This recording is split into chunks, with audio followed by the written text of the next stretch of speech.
Welcome to the Militia Gaming Community. I'm Trigger Militia, and today I'm going to be going over some of the hidden details of the Voidwalker event. Let's go!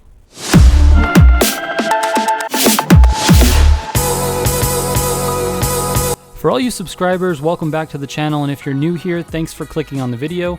Please stick around because I've got some juicy Voidwalker details and tips for you.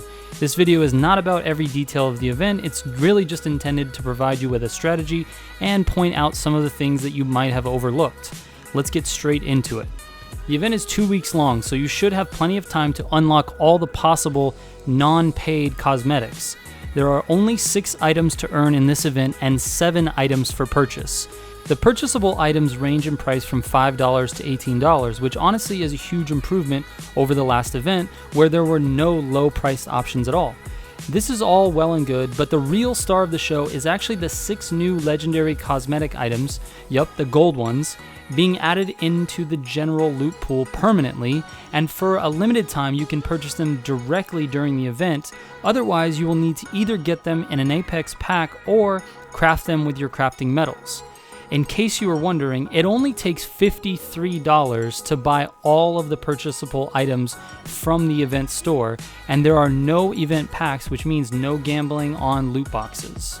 Alright, moving on. With the event comes another town takeover. This time it's the area between swamps and Hydro Dam, and they're calling it Labs.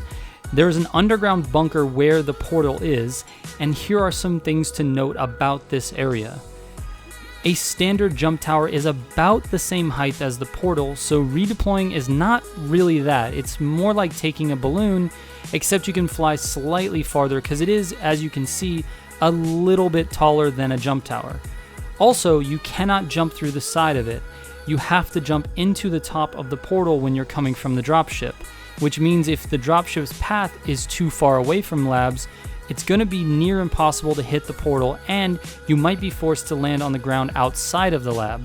This happens to be a better strategy anyways, as there are many supply bins outside the lab, and the portal is super hot right now because it's new and everyone wants to land inside of it.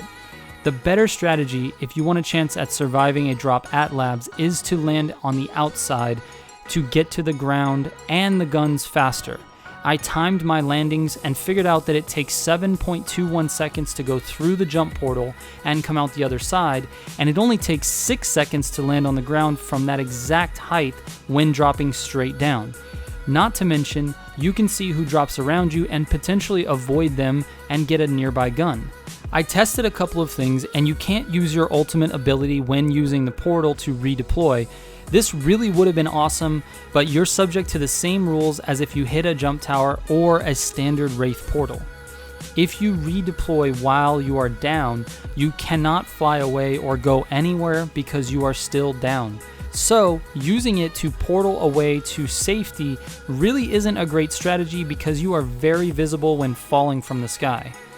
Now, there is a new mode active with this event called Armed and Dangerous.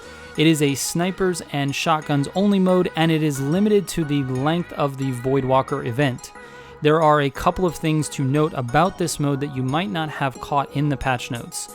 There are gold versions of weapons somewhere on the map. I killed a team who was completely decked out with gold peacekeepers, longbows, and triple takes, so I know they are out there, and if I'm not mistaken, the chances of finding them in a blue hot zone is super high. If you think about it, there are only a few guns that can be found in this mode anyways. You've got the longbow, triple take, G7, peacekeeper, Eva, and Mozambique, and that's not counting the Kraber and the Mastiff, which you can only get in a care package.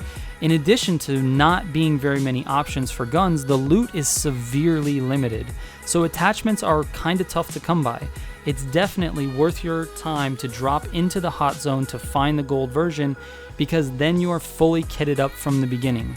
Health, shield cells, and batteries are super hard to find, and all armor besides the common white armor is disabled. Because of this, do not pass up any syringes or shield cells or armor. When possible, swap your armor for that of a dead foe's, and don't hesitate to take shots at the enemies from farther away. The chances are they won't have a way to replenish their shields, so by the time the fight gets close, you should have a slight advantage. As far as loadouts go, the longbow is by far the preferred weapon by most people I ran into. Almost every team had 3 longbows and 3 peacekeepers. But I do not trust the peacekeeper, so my suggested loadout is actually the longbow with a decent sight like a 2-4 and a triple take with a 1-2. The triple take is much like the peacekeeper in that it has a bullet spread, however, it does way more consistent damage than the peacekeeper. So I would go longbow triple take when possible. Caustic, Gibraltar, and Watson are perfect for dropping into the portal itself, especially in the new limited time mode. I did nearly 300 damage with Caustic and I never picked up a weapon. If you still have to complete Caustic specific challenges, this is your best opportunity to do so, so enjoy.